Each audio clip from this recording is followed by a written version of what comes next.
which have different episodes where you can play cooperative or competitive depending on what episode you want to play. And you're going to run your own ship, your own crew. So you're going to play as like a rogues or like a Federation empire depending on your propaganda. And you actually have a crew that you start with. And in order to operate your ship, you need to put crew on different stations. So you have a couple actions you do per turn. So you have to put the crew on a station, then you can play a die to that station to activate the station.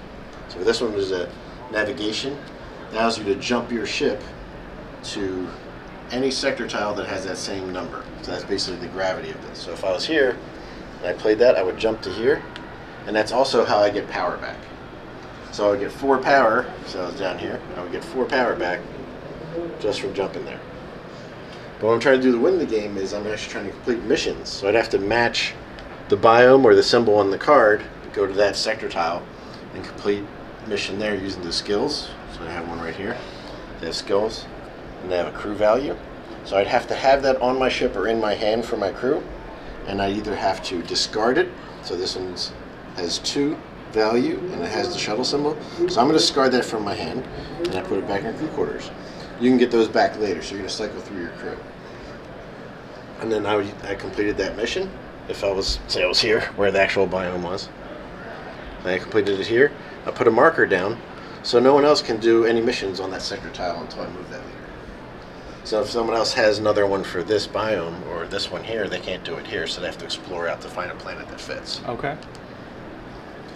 And then I would actually get reputation on the nearest voting world, which are these large planets here. And in the game, that's how you're trying to curry favor for the system to stay free and independent, or go with the alliance. So I like you're going to have a push-pull to see like who wins each game by who actually gets favor with the voting planets. Okay. The controlling planets for the system. And this one, they would score by sets. So if you had at least one reputation on all the voting planets, it'd be worth, like, say, 12 points. And if you had another one as 4, that'd be, so you total up the points. Whoever has the most control over those planets wins that game. And it will be timed by the mission. So as you go through the missions, you can set the timer. You have an end game card you put in there, so you can make it longer or shorter. Okay. When you hit that, you'd have one more round afterwards. How long does an average game take? We're setting it to be an hour, but still in place testing, but you can actually make that longer or shorter. Right. But I think an hour is about the sweet spot for having the right amount of missions to do. And right now, we have it set up for 2 players. We're going to have up to 4 players. And like I said, there'll be episodic missions. So say I'm playing mission 1, that's going to have a different set of rules, and it might be cooperative, and the next one may be competitive with a different set of rules, and you're facing down raiders you have to hunt. Okay. So yeah, actually, I wanted to have that feeling where you're actually running your ship, running your crew, having adventures, and sometimes you have to play with the other players, and sometimes you're against them. So if you just wanted to pick it up and go, you just pick which episode you want to do. Yeah. And your group, hey, we want to do cooperative. All right, we'll do cooperative today. We'll play that episode.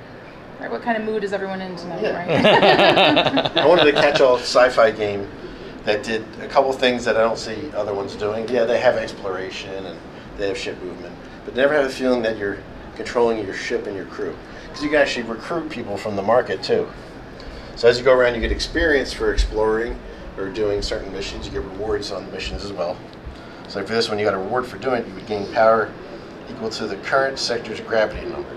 So if I did that mission here, I would have got 6 power just from doing it. So you can chain together effects to stretch out your turns. Because at the beginning of the game, you have 7 dice you roll, and you have to rest as one of your actions to get those dice back when you get low.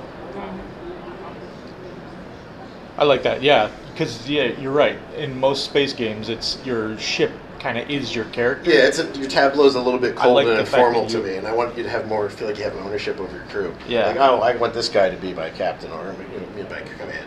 And everything you do on your ship requires somebody there. So if I'm doing engineering, I have to play somebody engineering. And all the crew have tap abilities. So you can play this guy, and I can tap him to get 2 power on my ship. This one, I can tap it to actually play a human crew for free to another one.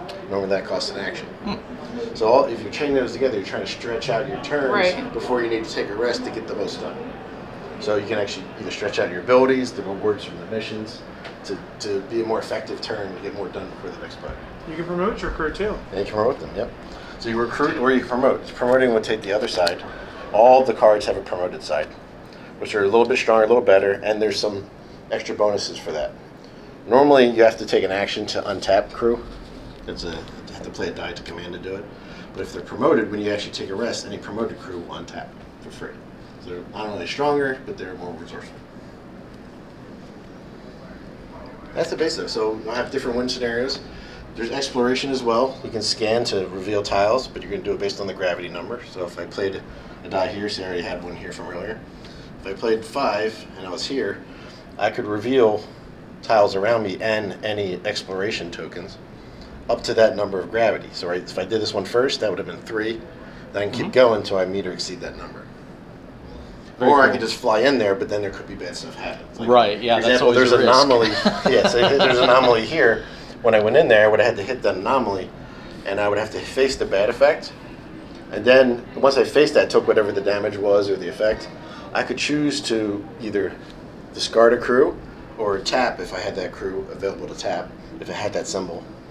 So I don't have anybody with that symbol right now, so I couldn't discard it. But say I did, I could discard it, and then I get this effect I can hold on to later. This one could repair 3 damage to my ship. So if I say I'm going to use this crew, I'm going to keep this for later in game I can just discard that for the effect. So once you overcome an anomaly, you can choose to keep it for a discard effect. Now I know this is prototype, but is this the kind of art style that you guys are going for? Yeah, this is the thing is at least developed as actual player boards. I mean, it gives you a general idea, but we still got a lot more development to do for the final look. They're actually going to have 2 layers so the dice fit in and the cards fit in. Love it. Thank you. But this is very similar with the final look, except for maybe sizing. Like we might make the tiles slightly bigger, the ship slightly smaller, things like that. Okay. But these are actually the shape of the tiles. So they are hexes, but they're not your standard hex shape. Right. But there's actual art and design. And when you go to different places to do missions, you have to match, like I said, the biomes in there. So we actually have art through there, so you know where you actually have to do the missions. There's different alien species. Yeah, I do. I like that art a lot. Yeah, I mean, art for the crew cards. The crew cards are probably the furthest along. Yeah. But everything you see out there is actual art for the game. It may be tweaked, and you know the graphic design may be tweaked, but it is actually for the game. It's not filler. Yeah, there's no placeholder. Yeah, And and then there's some repeat art. We're cheating a little bit. yeah, exactly. But you won't Sure. notice that. These 3 guys with the same image on. Yeah. We also have upgrades for the ships, so that even though you're playing within the same faction, you can have a different outfit ship each time you play. I like that too. This sounds. And there'll be like 2 other something I would factions. really like. Yeah, there'll be 2 other factions. You can play 4 totally different factions in the game. Nice. Try to have your rogues and your alliance. They don't have. Pretty sure it's going to be Oh, yeah, synthetics yeah. in the trade. The energy trade, or the big oil, I guess. Yeah, there's It's also. not oil, but it's Yeah. energy salesman. Yeah. For the mechanics of the game, you don't need to know, but there is a larger world building we're doing, and it actually we're trying to build multiple games of the same IP. So in this future, Okay. the aliens work together because we have post-scarcity for power, which means is when we discovered faster than light travel, we actually were able to move the planets and then use the difference in gravity to power the ships. And so basically you have unlimited power, but you have to travel to do it. So it creates this great Yeah. trade network between That's different why species. it's called a gravity drive, because the gravity drive is actually what produces power. And the trade ones, they have these huge battery ships where they just take trade goods from planet to And planet they jump and then as drop far as off they power. can to pull themselves to big gravity to generate energy. Yeah, and they Huge sell amounts their of energy. power for trade goods and then move on to the next planet. I'd read that book. But that's also Not there yet. Not even close. but it's consistent with Just how the ideas. ships work too. And every once in a while, you're going to need to jump to some place you maybe didn't want to go to in the first place just to get power back. Yeah. We're just trying to use it to inform mechanics at this Yeah. point. Right. Grander plan No, yet. no big movie deal Well, I coming. was trying to think of how would you describe faster than light travel in a way that hasn't quite been done before and make it make sense mechanically and thematically. And I don't like all futures to be super bleak. and so basically because of that, there's not a lot of there's still conflict, but there's not a lot of wars because everybody counts on everybody else to trade with them and for power. You Yeah. have all their factories in orbit, and then they just ships show up. You just trade your goods that only your planet can make, Right. and then you drop off your power, and they do their production in space. Yeah, it sounds really interesting. Yeah. There's also a story of, you see this gateway in the middle. It's called Star-Driven Gateway because there's a precursor race, we don't call them the precursor, called the Sojourners, which they have a culture where the whole culture is based on developing their society to a certain level and then moving on somewhere else. So they're always leaving signposts behind to anybody who they think's developed enough to follow them. So when you're actually exploring some might be competing for dig sites to get access to their tech, to improve, so whoever can get the best access to the tech could actually get more reputation to control the area. Yeah, the next game in the universe I'm designing, and it's a cooperative game where you go through that gateway somewhere else, somewhere new, and have to figure out how to survive and make your way home, basically. This will be coming to Kickstarter in September, October. Don't have an exact date yet, but it'll definitely be in that realm. And it is an expansion to our roll and write game, Merchants of Magic. So I don't know if you guys have played that before, but to give you a quick overview, in Merchants of Magic, every round you roll dice. One person rolls dice, everyone shares the same dice, they sort of act as your resources, and you use those numbers to fill in and either work towards crafting certain items or learning certain spells. And once you've filled in all the bubbles and you've learned how to do an everlasting enchantment, and once you've filled in all the bubbles and can make a ring, well then you can make an everlasting ring. And that's what these cards represent. This person's looking for a Ring of the Dragons. They represent a customer and an order they're looking to be fulfilled. But we know customers are fickle, so if you can't fulfill this by the end of the round, all the customers will rotate and go to the next store. Because you're all representing a different merchant, you're competing to be the most profitable, like magic shop, magical item shop. So they're on to the next one. So that's the core of Merchants of Magic, and in our expansion, Dangerous Business, we are adding several modular expansions. You can add and remove things sort of however you want, but we will be introducing this board, which sort of organizes everything for you. And we are introducing these adventurers in our fantasy world from some of our other games, who are now the adventurers you sponsor as your magical shop. This is the person who, they're your favorite shop, they visit you every day, and they have certain tastes. So the Fire Sorceress obviously likes things to be enchanted with the fiery enchantment. And every time you complete one of the things on her list, she gains strength on her combat skill. And with her combat skill, that means she can go out and defeat these monsters trying to get into the town. And that's how you can set up combos. As she builds up her strength, you can defeat these creatures. When you defeat a wolf, you can gain potions.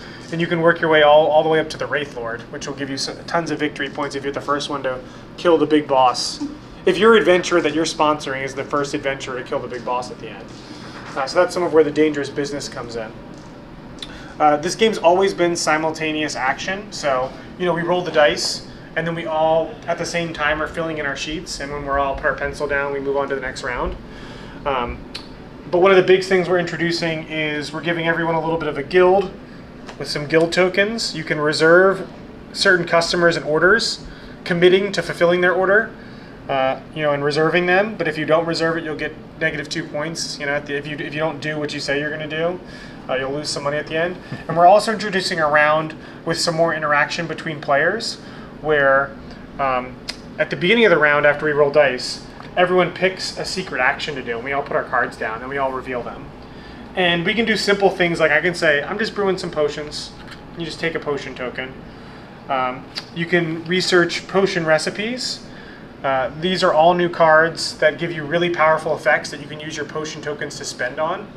In the original game, potion tokens, you could spend, each potion token could add or subtract 1 to your die. So if I needed that D6 to be a 6 instead of a 4, I could spend 2 tokens to make it a 6 for me and fill in that circle. These do even crazier things than that. They let you fill in use a different dice in a different row of your sheet and all kinds of stuff like that.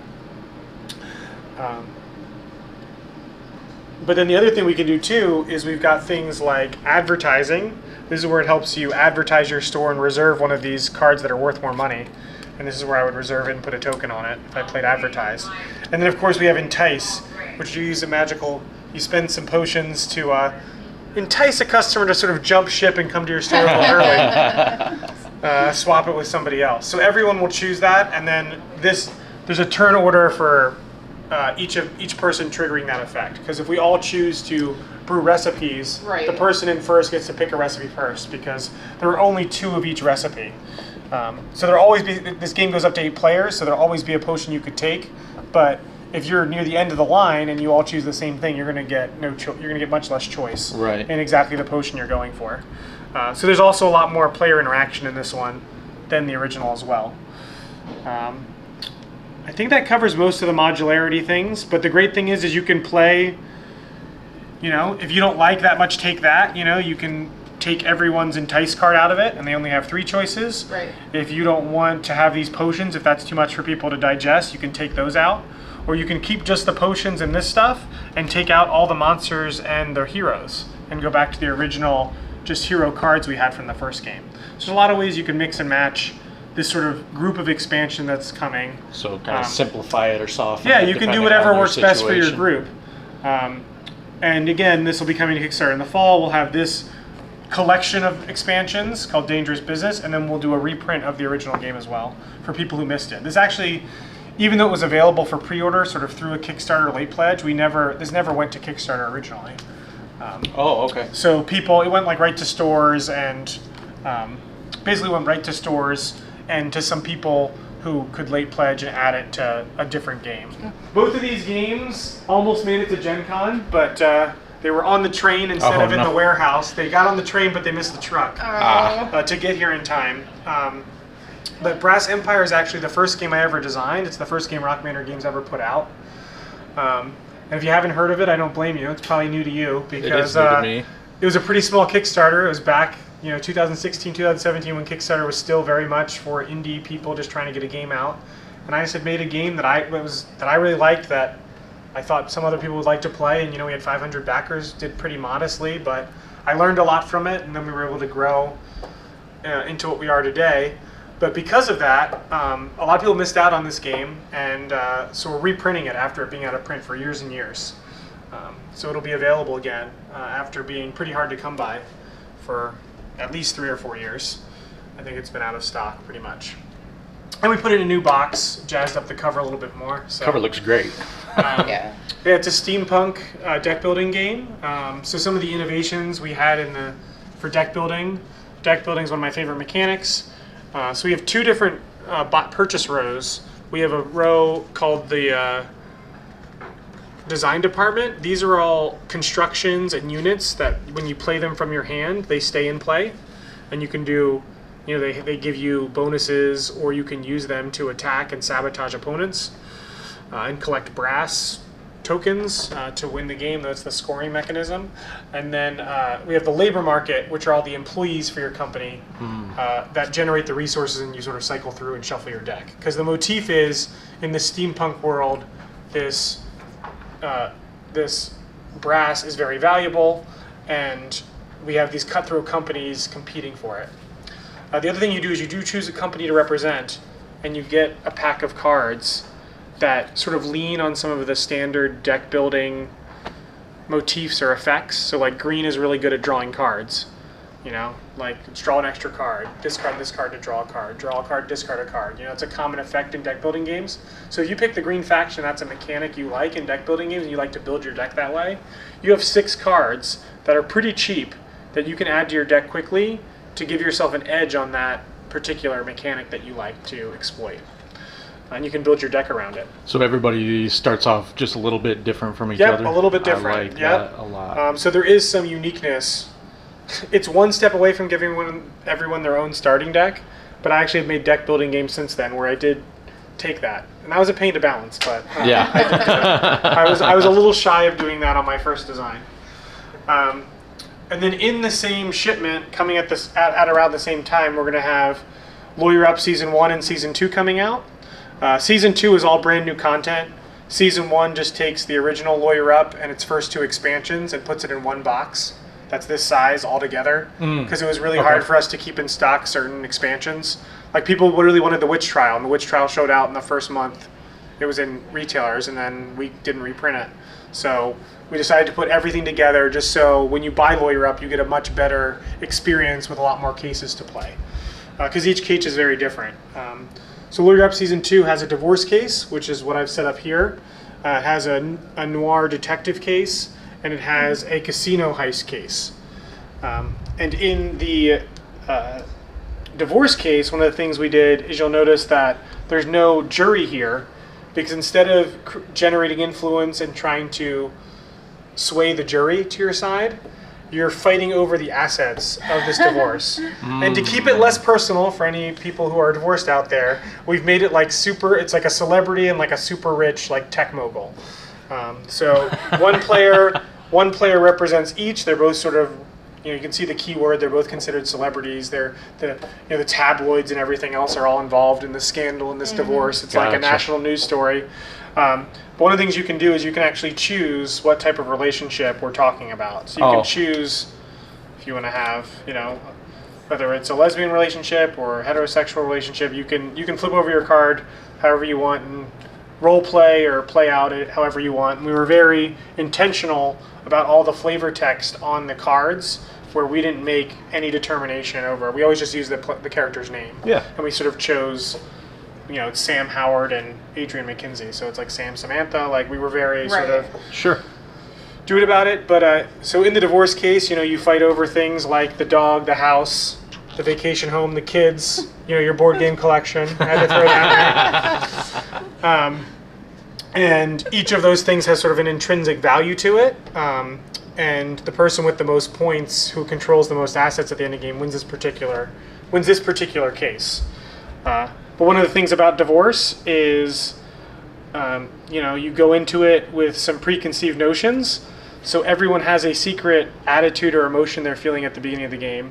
So you may be spiteful, which is going to give you more points for certain assets. Maybe you take the dog that is much more predisposed. All the flavor text talks about how Adrian is such a much better caring person for the dog. But maybe me as Sam just takes the dog because I have the spiteful attitude. And it's worth some more points to me. And the divorce case even has a cooperative sort of challenge mode, where if you cut off communication between players, you can try to keep the point difference between the two players as close as possible to have an amicable divorce. And it's pretty hard to do. Fun. It's pretty hard to do because because that sounds difficult, you're like, and you can't say anything, and you're like, well, do you really need to win that, or are you trying to share it with me so we can split points? And you've got to be like looking at the points you can see and what potential emotions they're feeling that are going to change those points to try to match up. At first, we're like, it has to be the same number, and then we're like, that's too hard. We'll give them like a 3-point range. Like it can be plus or minus 3 on each side, and that's pretty good. Like you've done a pretty good job. That's a success. That's a success. So yeah, Lawyer Up will be coming out. And I don't know if you guys are familiar with Lawyer Up, but Lawyer Up, basically, the core game is always the same, even though the cases dramatically change what you're doing. The cases can feel very, very different, almost like a new game. But the core concept that we keep the same is that each round, players take turns calling a witness, and then you play cards from your hand. You may play cards from your hand as long as you can match at least one symbol to the card you previously played. So the idea is you're chaining together an argument that makes sense. Okay. And if you can't do that as an attorney, you have to shut up. Right. You can't do anything else. Right. And each of these cards gives you influence value, and the difference between how my number and your number is how much I can spend to sway things to my side. So if I win by 3 points, I could go 1, 2, 3 and take the dog sort of all the way over to my side. The private eye case is very different than this one, in that when you do have a jury and you've been framed for a murder, and you're doing some clue-like investigating where you're trying to find out the who, the where, and how, the what, the murder weapon, because you didn't do it, but you're representing yourself in court, and you're splitting your time between investigating the murder and defending yourself in court.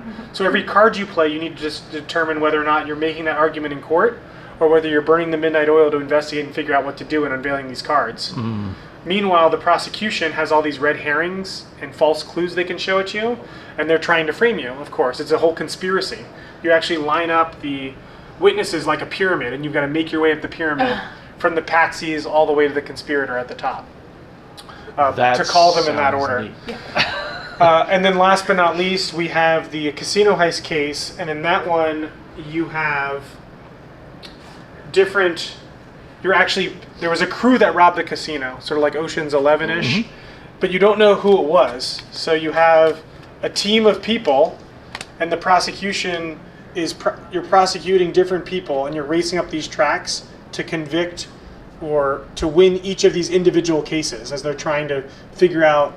Obviously, the evidence for different people is different in different ways. And you're trying to figure out exactly which crew is guilty or which crew did it. So you have, again, we're playing with the sway mechanics where the core system's the same, but the way you're swaying and what you're doing and the wind conditions are a little different in each case. So again, it can feel very different. And every case is replayable. That's one of the things I feel is really sometimes goes over people's heads with like the lawyer concept. There's so many like Sherlock Holmes games and like detective games where like we solved what this is about. And all the flavor text and all the cards in all of our cases are ambiguous. They're just evidence with flavor text. Whether or not the person actually murdered them or not, who actually did what is always up to the game decides that, and you can replay that game many times and it can come out many different ways. So they're much more like scenario based than like, oh, we've discovered this package. You know, it's not like Time Stories where like you play it and it's over. Right.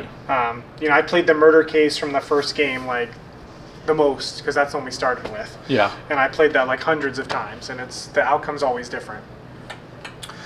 So yeah, that's an overview of some of the stuff Rock Manor Games has coming in the next year or so.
So we have to play off of that.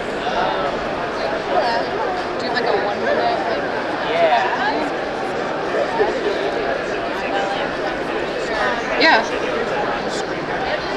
Oh, It's no. okay.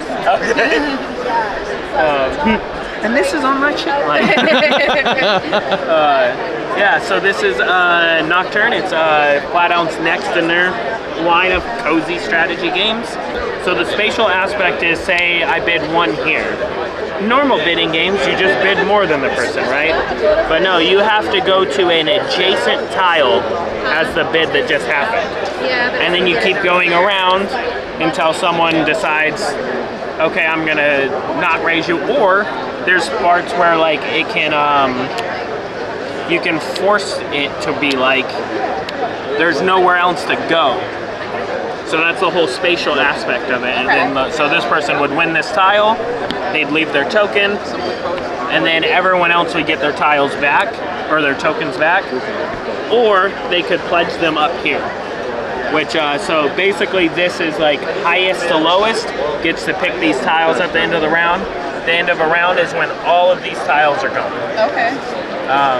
Yeah, and then you do that 1 more time. So you'll play 2 rounds. It's typical set collection-y type stuff, like feathers. The more you have, the more points you get. Mushrooms are pretty wacky, like 1 of them's 3 points, 2 of them 0 points. Oh no. But 3 of them is a whole lot of points. So you can get situations, right, where there's either only 2 mushrooms out, or you have the 2 mushrooms and they block you from getting a 3rd mushroom. So there's also cool things like this mirror stone, which this lets you just duplicate 1 of your tiles. So like I could use this as my 3rd mushroom. Okay. Simple stuff like these ones are just points. This one is the person with the most of the dragon eggs gets 4 points for each of them. Second gets 3 points, etc. There's other utility ones like this is minus a point, but you get a draw 3 and keep 1 of them. Okay. It could even be a treasure chest, and you could do it again if you wanted. This one allows you to draw 3 more of these potion cards, and these are basically individual goals that you can fulfill. That's where these symbols come into play. Okay. So like, oh, I'm gonna take this one because I have, you know, this tile, and then I could grab this one, and I've now fulfilled that, get my 5 points. There's some other peripheral scoring stuff like these goals will come out in the first round, and these ones are just straight up like first person to do this gets that point. Second round you get these like shared goals, so it's like everyone can do this as many times as they want. Tomorrow morning. Yeah, once you're they Right on time. yeah they really get you out. They don't mess around, do they? Yeah, they wouldn't even turn the AC on when people were setting their booths up. Oh. So it was just hot in Oh my here, gosh. and You're in here, like you'll you're suffer. physically doing something. Can't turn the AC on for a couple hours. Yeah. But yeah, so that's essentially 95% of all the rules to the game. It's gorgeous. It's beautiful. Yeah. Individual game-breaking player powers. So like these are like one-time use. This one's one of my favorite. Like you can, if you use a 6 or lower and you win your tile, you can instead go like, oh, I win this. Well, I'm gonna spend my 1 instead. Nice. But then you have to flip this over. That was your one time to use it. Like this one's pretty crazy. You win it. You're like, I don't really want it. Discard it. Draw 5 of them, and then keep 1 of those ones. I like that. Also cool. Yeah. Yeah. So like this one allows you to like, oh, I'm gonna put my 1 up there, but it's gonna count as a 6. Yeah, so lots of cool stuff. This like lets you like, you're here, but you really want this feather as the next person that's gonna go. How do you get there? Because you have to go to one of these ones. Well, you can use your power here, swap these, and then put a high bid down on that one. Yeah. Gotcha. Yeah. And it looks like it's Kickstarter. Yeah, launch Kickstarter in October. Okay. Yep. I'll be looking out for that one. Yeah. It'll probably be like the typical rest of the Flatout Games where it's like $29 Kickstarter, $40 retail. They don't know what they're doing for like promos and stuff yet, but there will probably be some sort of promos to go along with it. Yeah. Yeah, and then all of these ones are still on pre-order, but they're delivering in like 2 to 4 weeks. Someone was just playing this in the games room next to Yes, us. this is actually my favorite Flatout. Yeah, I didn't know what it was. Like all of them are really fun, but like so this one is essentially you're these woodland creatures, making a newspaper, as woodland creatures do. So Sure. the cool thing about this is why I love this one. I love strategy games that force players to play unoptimally, because I have a smooth brain and I just like to go. Yeah. Like, okay, you're spending 5 minutes, you're gonna beat me anyways. But let's get through this thing. Right. So in this one, it's like a real-time deal where all these are face down at in the middle, and then you're gonna like set a timer and say go, and you're gonna start grabbing tiles with one hand, bringing them over your desk, deciding if you want to keep them or not, and then you can't grab two at a time, but. So then you're gonna get enough to where you think you can fill your board, which this is definitely not enough. But then you're gonna like go into your next phase whenever you want. Now you can't grab any more tiles, and you're starting to stack them into your board, and they have to go in the right orientation. Like you're laying out a paper. Yeah, like you're laying out a paper. That's awesome. And then you say hit print, and you grab your, Oh my you know, the gosh. thing, which That looks this like lets fun. you first pick to like do the next thing. Like the scoring's kind of cool because like, so articles just like kind of score points based on what's on there, but you can't have two of the same type of article touching each other, or else you have to flip one over. Okay. And then you'll score points based on the mood of your paper. So there's these happy articles and these sad articles. So this one's like 4 happy, 2 sad. So that's a difference of 2. Your paper's too happy, you're gonna lose 2 points. So then, That's pretty cute. my favorite part of the game though is the ads. So ads, like you get ad revenue based on how many dollar signs are on the tiles. But but ads don't score you any points.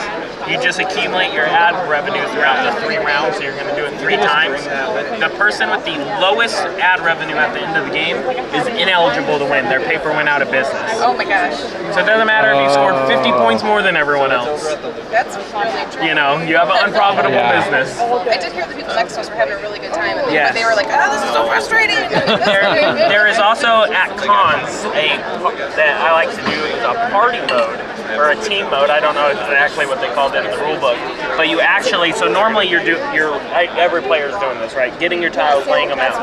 The party/team mode is one person is getting the tiles, one person's doing the layout. They're at separate tables. And then it's like you're over there saying like, I need a tall, skinny, Oh my gosh. or like ad, and I'm like looking for it, right? Like, and I'm like, oh, and then I like run it over, and then like dump it on your thing, and you're like live laying it out. Like, yeah, it's the ultimate way to play the game in my That's opinion. fun. But even without that, it's really fun. Yeah. Sounds like it. Yeah, So- you're having a good time playing it. Yeah, this is my favorite planet. Yeah, it's super cute. But You yeah, can get on Kickstarter right now. Yeah, it's not on Kickstarter. It's on Kickstarter. GameFound Yep. right Oh, now. okay. So it's actually all of these are in the same like GameFound pre-order right now. If you get multiple, they have like bundle deals and stuff. Also, Cascadia, all those are also on there with the Kickstarter promos and everything. Okay. And they just like are getting to the fulfillment center now. So these are going to people in the next like 2 to 4 days. So it's best timing to like Right. don't have to wait for the Kickstarter. Like, Yep. Yeah. yeah, this is going to Kickstarter in October. Okay. So still a little bit of a wait for that guy. All right. Hi. We are actually on our way home. It is Sunday. We are. Are we back in Michigan yet? I've missed the signage. No, not quite. Okay. But we wanted to kind of run down some of the highlights of each day. So, day 2, we missed doing kind of a recap. So, day 2, we met with Rock Manor Games that morning in their Lucas Oil suite. They showed off a few new games that they have coming up.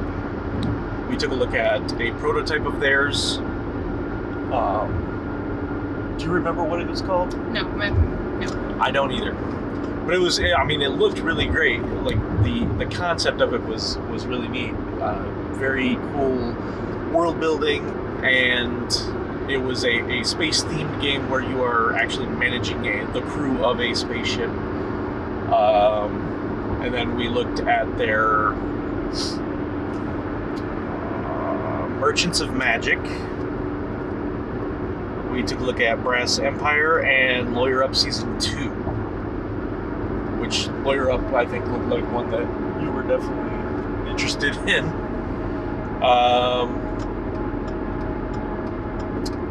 On Friday, they started putting up badges that the Saturday, the 4-day and the Saturday badges were sold out.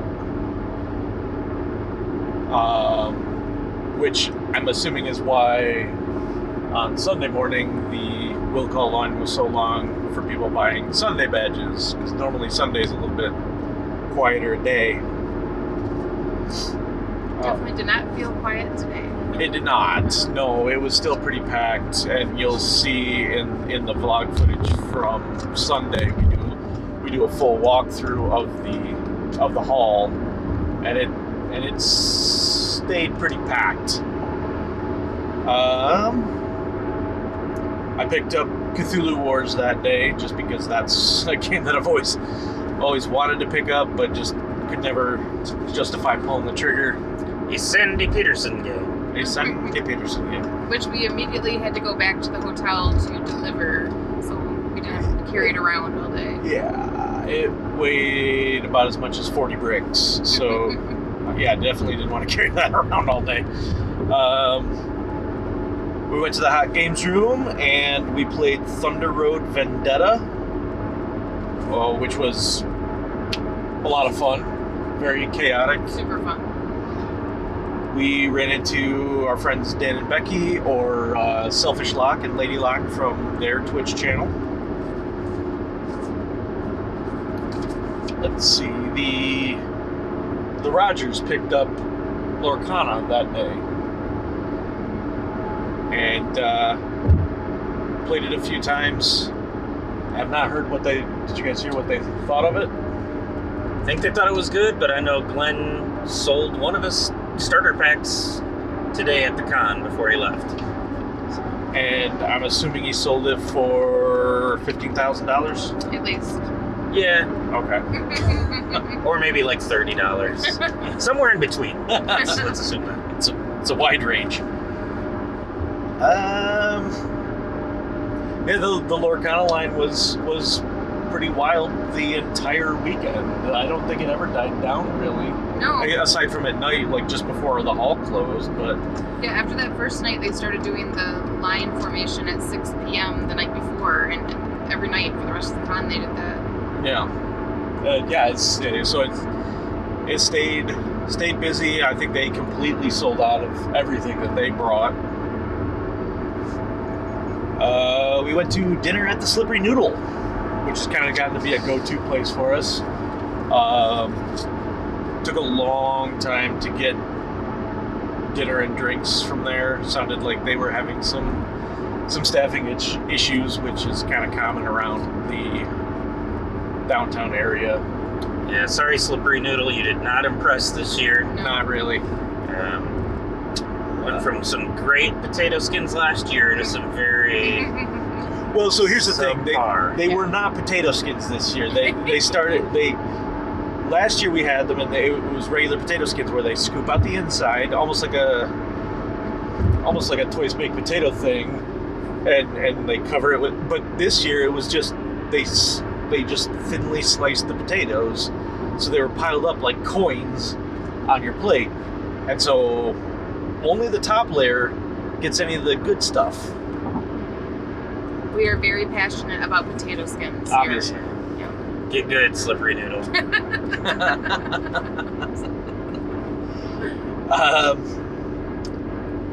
Let's see. Oh, because we tried to go to the Punch Bowl Social that night, but that was busy with a private event. That was actually the Be Creative private event was being held there, so we ended up walking down the street to the Slippery Noodle. And then we went back to our hotel. So again, we stayed at the Sheraton. They had a big open gaming ballroom set up in the downstairs area, and we played Blind Business with Glenn and Howard. Blind Business was a kind of an oddball card game where you are trading cards, but you can't see your hand. Like in Hanabi, you hold the cards facing everyone else, and you are trying to trade and set collection with the Hanabi style cards. yeah. Really cool art. Interesting theme about trying to collect a group of townsfolk to smash a pinata. Yeah. But yeah, weird game. It's gonna take a few more plays to decide if I actually like it or not. Not Agreed. sure yet. Yeah. It was interesting in concept. I think it was a good game. I don't know that it's a game that I would want to play very often. Right. Yeah. And then we met up with my friends Missy and Joe, the Phantom Meeple, and we played a copy of Dawn, which is a game that is going to be released soon, or is coming to crowdfunding soon. I guess I better verify that.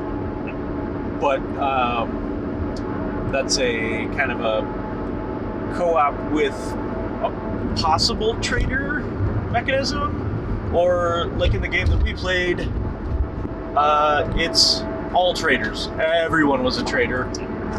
We didn't come anywhere close to completing the town objectives, and everyone was a scoundrel. Yep, and you got to choose. If You were the one that chose chose. to be scoundrels. Yeah. You you would choose by how much of the treasure you hoarded. If you hoarded enough treasure, you became a scoundrel. And then it just became a matter of whoever was able to hoard the most treasure, they win. Which is it's a neat idea for a game. I think I got to play it a few more times though, just to see how I feel about it, because at that point it just kind of becomes, did I get high enough value?